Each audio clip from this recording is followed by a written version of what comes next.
Mais voilà, en tout cas, pour meubler, une petite enquête de merde de mon côté. J'hésiterai pas. Et je crois qu'on est enfin bon avec Jamy. Clément a résolu tous ses soucis techniques. Petit jingle et on reçoit la légende. Oh!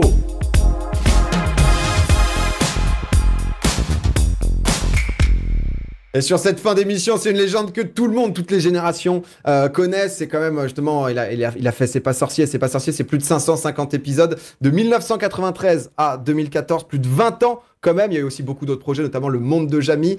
Durant le premier confinement, il a lancé sa chaîne YouTube. Moi, j'ai toujours le souvenir au goûter de mater C'est pas sorcier avec le générique du camion, etc. Et je pense que c'est un souvenir que toute notre génération partage parce que c'est juste une légende. Et la télé qui s'allume et tout. Oh vraiment, c'était incroyable. Et aujourd'hui, il est avec nous sur Twitch et c'est un plaisir de pouvoir te recevoir. Salut Jamy. Salut Domingo, salut Ponce, salut Squeezie. Salut. Comment ça va? Eh bien, écoute, ça va très très bien. J'ai suivi votre conversation avec beaucoup d'intérêt, surtout ce qui s'est passé là juste avant avec Jules. J'ai regardé ces maquettes et évidemment, ça m'a rappelé de très très bons souvenirs. Oh là là, tu m'étonnes. On s'est dit que honnêtement, un maquettiste, Jamy derrière, ça allait forcément matcher. Ah, c'est une bonne programmation, c'est bien vu. C'est validé. Merci énormément d'être là. Je crois que c'est la première fois du coup que tu es sur Twitch. C'est un vrai plaisir de pouvoir t'avoir. Est-ce que tu connais, j'imagine que tu as déjà vu, tu connais Squeezie, vous êtes déjà rencontrés jamais? Non, alors on ne s'est jamais rencontrés, mais je connais Squeezie, bien évidemment. Je te connaissais aussi de nom, hein, ainsi que Ponce, mais on ne s'est jamais rencontrés. J'espère que ça viendra avec Squeezie, mais évidemment, vous faites partie des personnages que j'apprends petit à petit à connaître. Il y a 2-3 ans, probablement qu'on m'aurait prononcé vos noms. J'aurais dit, mais c'est qui ces oiseaux? Mais là, maintenant, je peux mettre un visage sur le nom. Ah, c'est incroyable. Il y a un tweet tous les jours devant C'est pas sorcier à l'époque en sortant de l'école. Quel plaisir de le voir ici ce soir. Ouais, c'était quand on a annoncé que tu venais. Honnêtement, ça a été vraiment des milliers de gens qui étaient trop contents. Et même avant, les gens voulaient vraiment que tu passes dans Popcorn. Je l'ai dit au début que tu avais lancé ta chaîne YouTube pendant le confinement. Avant, forcément, on te voyait énormément à la télé. Qu'est-ce qui t'a donné envie de créer du contenu spécifique pour YouTube? Il y a eu plusieurs choses. Il y a déjà eu ce premier confinement pendant lequel on s'est tous retrouvés enfermés chez nous. Et en fait, c'est ma compagne, Manuela, qui a eu l'idée de faire une petite vidéo quotidienne pour diffuser un savoir. L'idée, c'était de diffuser ça sur les réseaux au début, et puis il y a eu quelques sollicitations qui sont venues notamment d'enseignants qui me disaient mais il faut absolument rendre ces contenus plus accessibles, et la seule manière de les rendre plus accessibles, eh bien, c'était de créer une chaîne YouTube. Donc ça a démarré comme ça. En même temps, ça me trottait dans la tête depuis pas mal de temps parce que, évidemment, il y a la télévision, mais aujourd'hui, il y a, vous le savez très bien, mieux que moi, il y a d'autres supports, d'autres médias. Donc, à côté de la radio, de la presse écrite, eh bien, il y a YouTube. Donc, ça faisait pas mal de temps que j'avais envie d'investir ce nouveau territoire, et il y a eu ce premier confinement, et ça a été l'occasion. On est confinés, mais on reste en lien. C'est vrai que tous les jours, il y avait la vidéo pendant le confinement. C'est vrai que toi, je pense que tu es l'incarnation de la passion. Pour être honnête, c'est vrai que moi, j'ai pas un profil très scientifique. J'ai jamais été trop attiré par ça. Et c'est vrai que quand j'étais petit... moi non plus au départ. Hein. Ah ouais, vraiment? Qu'est-ce qui t'a poussé justement à être intéressé par les sciences, à être curieux justement? En fait, je crois que j'étais curieux, mais les sciences, probablement comme pas mal de monde, me faisaient un petit peu peur. Mais une peur probablement idiote, parce que dès qu'on s'intéresse à un sujet de science et qu'on commence par poser des questions de base, eh bien, on s'aperçoit que les réponses sont très simples. Et on engrange comme ceci des réponses simples, et puis petit à petit, eh bien, on va un peu plus loin. Mais surtout, on se construit une culture scientifique qui fait partie de notre culture générale, et on comprend un peu mieux le monde qui nous entoure. Voilà, la révélation, ça a été quand on a fait la première émission de C'est pas sorcier. Évidemment, vous n'étiez pas de ce monde, c'était en 1994, et tout juste. Si. Ouais, on Moi, était non. là, Moi, non. si, on était là. Bon, après, j'ai pas vu cette émission, j'avais 2 ans, mais on était là. Ah, d'accord. On commence à entendait être là, en on fond, commence le à- générique.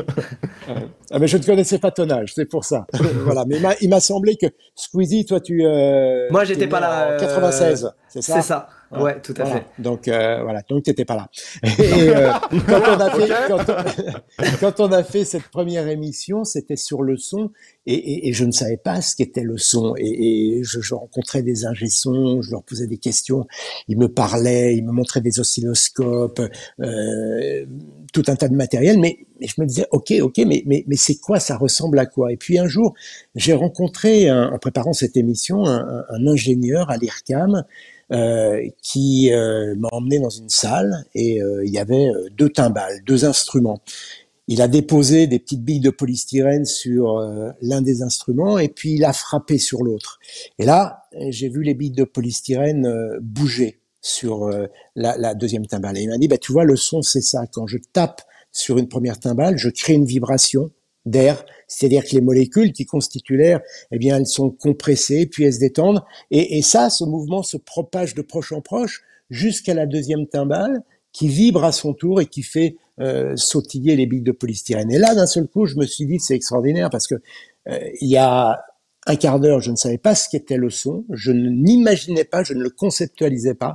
Et l'explication de cet ingénieur m'a permis de conceptualiser les choses. Et à partir de ce moment-là, je me suis dit que quand les choses sont bien expliquées, on peut se créer des images dans la tête. Et dès l'instant où on peut se créer des images dans la tête, se fabriquer l'histoire, eh bien, on comprend. Et j'étais tellement content, et ça, je crois que j'ai toujours aimé ça.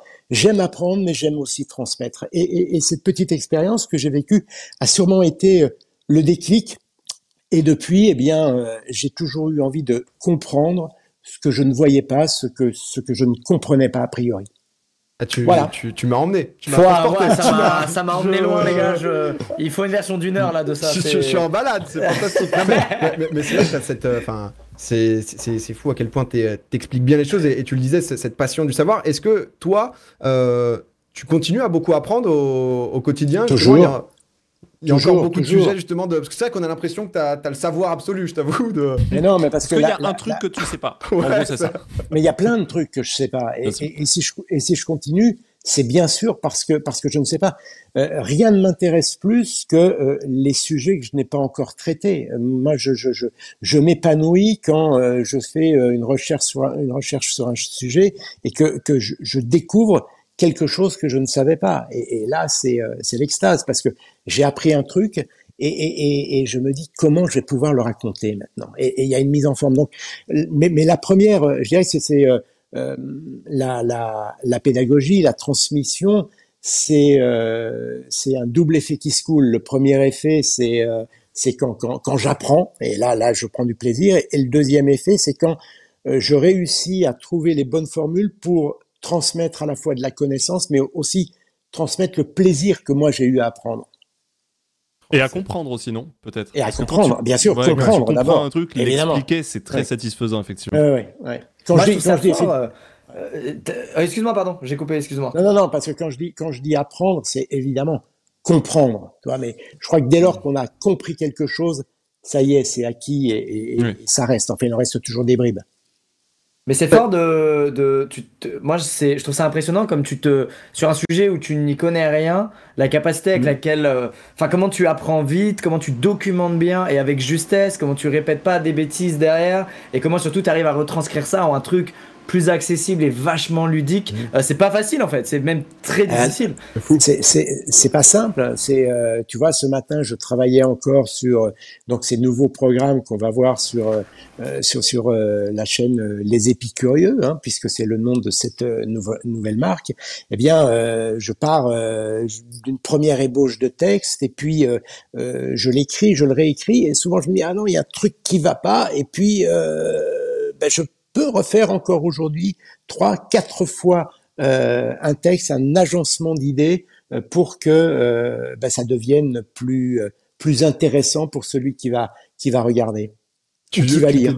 Tu t'es déjà, je suis curieux, tu t'es déjà trompé? C'est-à-dire que j'imagine, c'est vrai que tu as fait 570 par exemple, C'est pas sorcier, etc. Est-ce qu'il y a un moment où tu t'es rendu compte de Mince, en fait, Oui. on a sorti quelque chose et en fait, on était à côté ou c'était pas juste. Alors, il y a eu des petites erreurs, pas de grosses erreurs. Quand, dans C'est pas sorcier, C'est bon. par exemple, comme dans Le Monde de Jamie, mais je vais vous en raconter une dans Le Monde de Jamie. Ou tu peux en raconter 4 même. On est là. On ce se pose, que- on écoute, Jamie, vas-y. en fait, quand on faisait C'est pas sorcier, il y avait beaucoup de vérifications, c'est-à-dire qu'il y avait un gros travail journalistique au départ, et puis ensuite l'émission commençait à se construire, et moi j'écrivais mes manips, mais avant d'enregistrer les émissions, je faisais toujours relire mes textes à un expert, un ingénieur, et donc forcément il corrigeait quand il y avait des erreurs ou quand le mot était mal choisi ou quand la formule n'était pas bonne ou qu'elle pouvait Être plus exact. induire une mauvaise interprétation. Tu vois. Amener à confusion. Ouais. Ok, d'accord. Une confusion, exactement. Donc on corrigeait tout cela. Donc si bien que dans C'est pas sorcier, eh bien quand j'enregistrais mes plateaux, bah, tout avait été vérifié auparavant. Donc il y avait peu de chances qu'une erreur Ouais. se glisse au milieu, même si c'est arrivé de temps en temps, mais vraiment à la marge. Mais par exemple, dans une émission récente du Monde de Jamie, sur une infographie, eh bien, on a des flocons de neige qui tombent et des cristaux, et ces cristaux, je m'en suis pas rendu compte. C'est un scientifique que j'ai rencontré quelques semaines plus tard qui me dit mais tu as fait des cristaux avec 8 branches. Alors ça va peut-être vous sembler ridicule, mais un cristal de glace, ça n'a que 6 branches et ça a toujours 6 branches. Eh bien là, j'ai pas fait gaffe. Dans l'infographie, même si je l'ai vu et revu, eh bien, j'ai pas compté les branches, il y en avait 8. Voilà. C'est vrai Ça que arrive. les erreurs sont pas non plus à l'erreur. Ouais, ouais, Ah, non, mais- c'est mal, Jamie. On n'est pas sur le buzz. Qu'est-ce qui s'est passé ici sur l'erreur du le choke? Mais vous savez, mais vous savez ce qui est drôle, il y a des trucs assez dingues parce que je vous raconte cette histoire de 8 branches et dans la première émission que j'ai faite sur la neige dans C'est pas sorcier, eh bien il y avait aussi un cristal de 8 branches. Comme quoi, il y a des trucs qui nous suivent. L'histoire Ça- se répète. Ça te suivra à vie. On avait un tweet là, justement de quelqu'un qui nous disait que il était devenu. Je veux bien Théo, pardon, que tu réaffiches, qu'il était devenu vétérinaire. Vétérinaire, ouais. C'est ça. Ouais, médecin vétérinaire grâce à la curiosité que m'a transmis cette légende. Et c'est vrai que tu nous as, ouais, je pense tous, transmis ça, le côté un peu plus curieux de savoir ce qui nous entoure et essayer de comprendre. Tu nous le disais juste avant, donc du coup que tu lançais donc Épicurieux, qui allait donc se passer sur ta chaîne YouTube, mais aussi donc sur Instagram, Facebook, etc. Qu'est-ce que c'est exactement ce projet? Qu'est-ce qui va se passer? Alors ben, c'est un projet qui part de cette première chaîne YouTube que j'ai créée pendant le confinement et qui est surtout encadré par une communauté, la communauté des épicurieux, parce que beaucoup de programmes vont être de formats vont être mais vraiment directement en lien avec les questions que vous vous posez, et je vais au maximum essayer de répondre à ces questions. Alors, il y a aujourd'hui une dizaine de programmes qui sont déjà formatés et qui vont petit à petit être publiés. Il y a bien sûr le programme phare chez Jamie que vous avez pu découvrir donc pendant le confinement, et puis ça continue depuis une publication toutes les 2 semaines. Et puis autour de ça, il va y avoir un programme baptisé Sur la planche, autour des aliments, des ustensiles de cuisine, l'origine des noms des aliments, d'où ils viennent, comment ils se transforment, etc.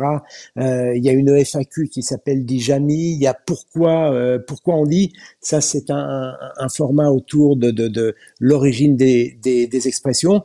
Donc voilà, ça, ce sont 4 programmes incarnés. Et puis autour, il y a 6 programmes là qui sont plutôt constitués à partir de data. Ok, très bien, Jamie épicurien sur YouTube, si jamais vous voulez voir. Ouais, pense, pardon, t'avais une question? Ouais, petite question par rapport à épicurien, curieux, etc. Moi, Épicurieux, j'avoue que- Épicurieux. Épicurieux. Ouais, Tout à fait. ouais. Et moi, c'est vrai que je t'ai aussi beaucoup regardé quand j'étais plus jeune, etc. Et je suis aujourd'hui plutôt curieux de manière générale. Et en fait, dans le trailer donc de Épicurieux, à un moment, tu as écrit donc curieux est différent, donc n'est pas égal à défaut. Est-ce que toi, vraiment, t'as déjà fait la réflexion négative d'être curieux? On t'a déjà dit arrête d'être curieux ou la curiosité trop mauvaise? Non, Ok. mais c'est par rapport à cette expression, la curiosité est un vilain défaut. D'ailleurs, Dans ce j'aimerais bien sens-là, savoir d'accord. d'où elle sort, cette expression. Ouais, complètement. Et autre question par rapport à cette curiosité-là, du coup, moi j'avoue que je suis assez curieux, mais on va dire qu'en 2020, être curieux, c'est pratique parce que je me pose une question, je Ouais. prends mon téléphone, j'ai des infos assez rapidement sur ce que je cherche, je croise les infos, etc. etc. Comment on fait quand on est curieux? Comment on faisait quand on était curieux dans les années 80, 90 pour apprendre, quand on avait soif d'apprendre? On allait chercher les C'est infos où? c'est une très très bonne question parce que on travaillait effectivement différemment. Ben, on allait chercher les réponses dans les bouquins, dans un premier temps, dans les magazines, les bouquins, et puis très souvent on prenait son téléphone pour aller interroger un spécialiste qui Ah prenait ouais. le temps de nous expliquer.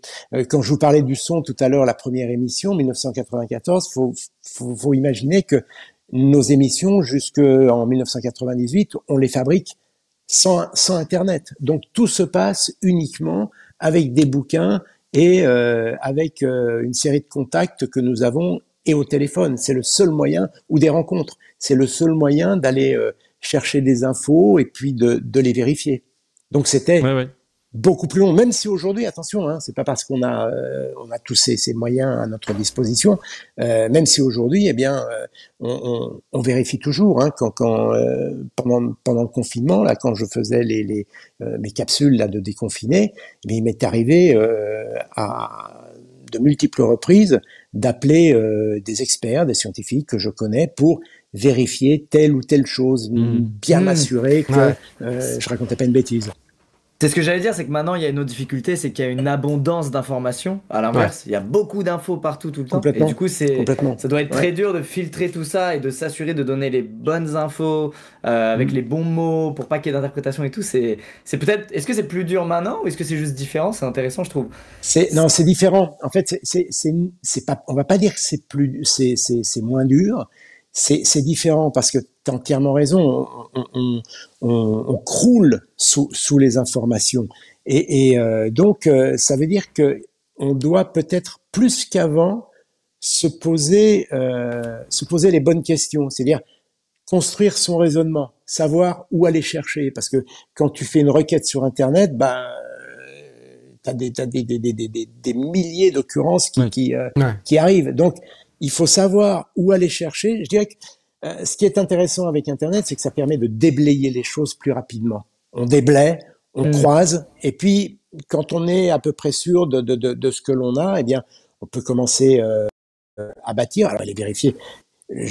Parfois, je ne vérifie pas auprès d'un expert. J'ai un bouquin dans lequel j'ai une référence, je sais que c'est du costaud.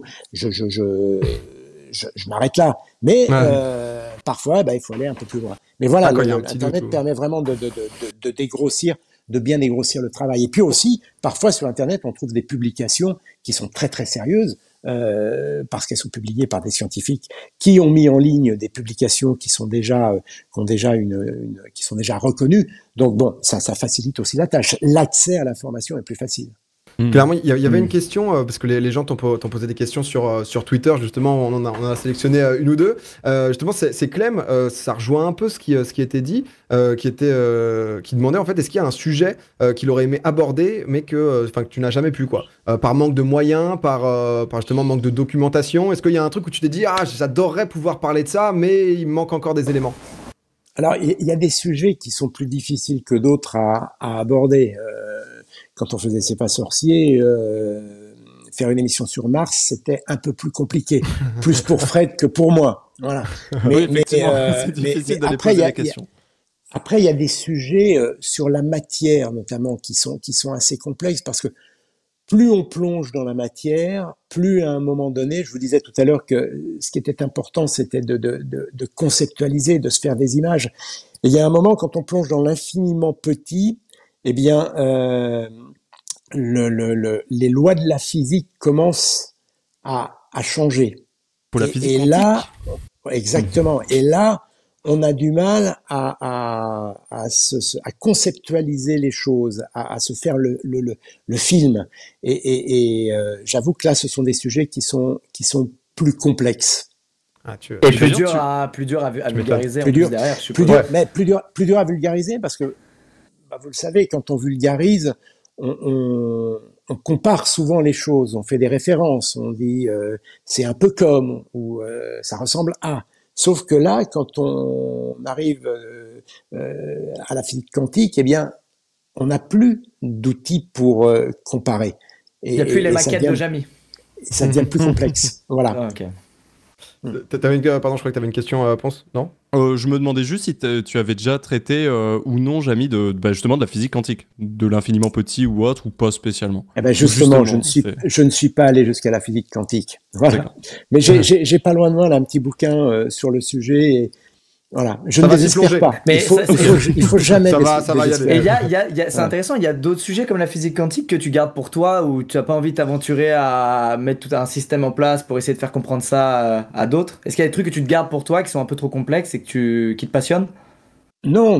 Ce qui se passe très souvent, c'est quand on fait de la vulgarisation, je crois que l'important c'est toujours de savoir à qui on s'adresse. Est-ce que je m'adresse à un public de profanes, et là il faut savoir où s'arrêter. Est-ce que je m'adresse à un public qui n'est pas spécialisé mais qui est sensible au sujet, où je vais un peu plus loin? Est-ce que je m'adresse à un public de gens qui connaissent bien ce sujet? Est-ce que je m'adresse à un public d'experts? Donc il faut toujours savoir jusqu'où il ne faut pas aller, voilà, pour rester accessible. Voilà, ok, c'est intéressant. Je bois tes paroles, Jamy. C'est vrai que t'as un vous avez le droit de dire que vous n'êtes pas d'accord. Hein. Ah non, moi j'approuve. On est d'accord. Je sais pas pour les autres, je sais pas dans le chat. Moi j'approuve de mon côté. Il y avait une question de Lucas aussi, une petite dernière. Comment se forme le popcorn? Je pense que ce sera le meilleur moment pour en parler. Jamy, explique-nous la formation du popcorn, s'il te plaît. Ah ben voilà, parce que dans la graine, il y a de l'air, et au moment où vous mettez cette graine de maïs dans une poêle, ou quand vous la faites chauffer, l'air évidemment se dilate, prend du volume et finit par faire exploser cette graine. Voilà. Et sous l'effet de la chaleur,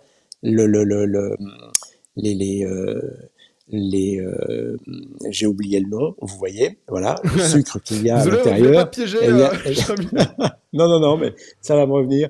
Eh bien, va se répandre, va prendre du volume, et puis former des filaments qui vont, l'amidon, voilà, va s'enchevêtrer. Bravo, voilà, s'enchevêtrer et former ce popcorn. Le popcorn. Voilà. Clairement. Bah, écoute, merci pour la précision. Merci d'avoir été avec nous. C'était un réel plaisir de pouvoir de pouvoir te parler, de pouvoir t'amener sur Twitch aussi, de pouvoir avoir cette rencontre intergénération. Et clairement, je trouve que c'est du contenu qui fait du bien à Internet, etc. Souvent, on dit que ça tire vers le bas ou autre, et t'arrives à nous rendre curieux tout en étant amusant, intéressant, etc. Et honnêtement, c'est juste impressionnant. Épicurieux, donc du coup, c'est ce que tu lances, donc la chaîne YouTube, ou la chaîne qui était ta chaîne YouTube pendant le confinement, mais aussi sur Insta, Facebook, Twitter, je crois. Donc n'hésitez pas si vous êtes intéressé. Il y aura absolument tout de Jamy. Merci d'être passé. Je sais pas si tu as un petit dernier mot. Eh ben, écoutez, moi j'ai été très très ravi parce que c'était mon premier live sur Switch, et vous voyez, même sur après toutes ces années sur Twitch, voilà, Twitch, pardon. Personne. Et même après toutes ces années, il y a toujours un d'appréhension, fait quelque chose de nouveau, mais j'aime bien un petit peu cette appréhension, vous voyez, qui fait fourcher la langue en plus. Donc merci de m'avoir invité, et puis j'espère qu'on se retrouvera très vite, à la fois sur Twitch et avec les Épicurieux. Voilà. Avec plaisir. Avec très très grand plaisir, et j'espère que tu as passé un bon moment aussi. Excellent très bonne moment. soirée. Voilà. Et fantastique, merci. Très bonne soirée Bonne à toi. soirée, Merci Jamy. beaucoup. À bientôt, messieurs. Salut. Ciao. Bye. Ciao. Oh là là, c'est... Qu'est-ce que devient Popcorn? Il y a 3 semaines, on fait un duplex avec Hugo Décrypte à Washington, on ramène Jamy, je sais pas, mais c'est fou cette capacité qu'il a, tu sais, genre à être captivant. C'est un orateur de légende, hein. Attention, hein. Ouais, c'est vraiment un orateur de légende.